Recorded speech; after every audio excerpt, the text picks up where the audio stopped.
দর্শক, আমরা এই মুহূর্তে অবস্থান করছি বাংলাদেশ সচিবালয়ের সামনে। এখানে আপনাদের দেখানোর চেষ্টা করছি। আপনারা দেখতে পাচ্ছেন যে পুলিশ ব্যারিকেড দিয়ে রাস্তা আটক করে রেখেছেন।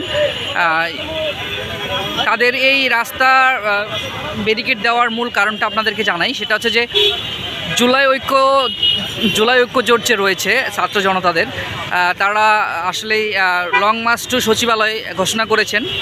সেই জায়গা থেকে তারা এখন শাহবাগ জাদুঘর থেকে রওনা দিয়েছেন সচিবালয়ের উদ্দেশ্যে। আজকে সচিবালয় ঘেরা করবেন তারা।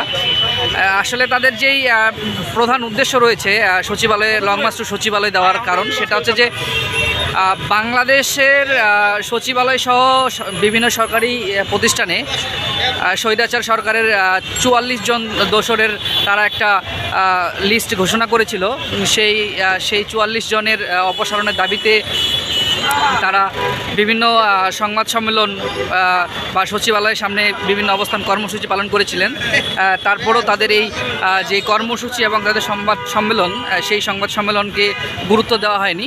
তারই ধারাবাহিকতায় আজকে তারা এই লং মার্চ টু সচিবালয় ঘোষণা দিয়েছেন। তারা অলরেডি রওনা দিয়ে দিয়েছেন, কিছুক্ষণের মধ্যেই এখানে উপস্থিত হবেন।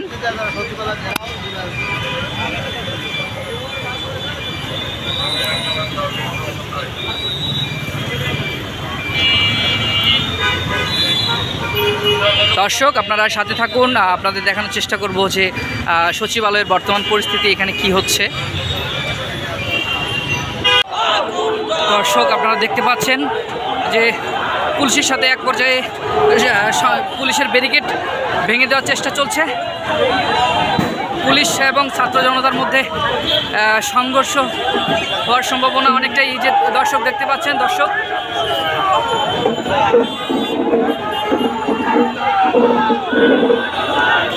দেখতে পাচ্ছেন যে পুলিশের ব্যারিকেডের উপরে উঠে পড়েছে।